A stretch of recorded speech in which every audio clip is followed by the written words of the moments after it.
The woman's sentence includes that her desire will be for her husband and that he would rule over her. If you've ever read any commentaries on this, you'll know that they go all over the place speculating what's being talked about. Some say it's a sexual desire for her husband, and others deny this completely.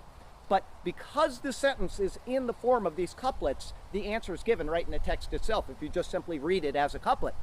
Since the fall of man, in almost all less developed cultures, women have been more or less a slave to the husband.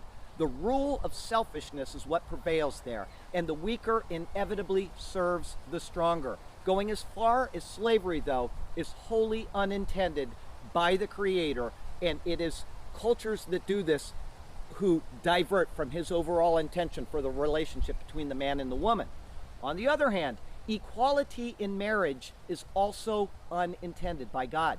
Cultures which follow this particular pattern of saying everything is going to be equal, or those who reject marriage completely in order to avoid the rule of men, are also divergent from what God intends for the man and the woman.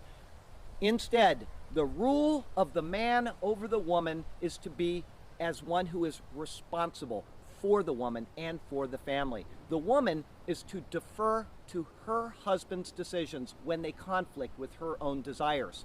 In the New Testament, we see the proper order of this particular type of relationship mentioned many times by the apostles, and I'll just give you one from Paul. He says in Ephesians 5, "Wives, submit to your own husbands as to the Lord, for the husband is the head of the wife, as also Christ is the head of the church, and he is the Savior of the body. Therefore, just as the church is subject to Christ, so let wives be to their own husbands in everything." Husbands, love your wives. We're commanded to love our wives. The woman is never commanded to love her husband in the Bible, just so you know that.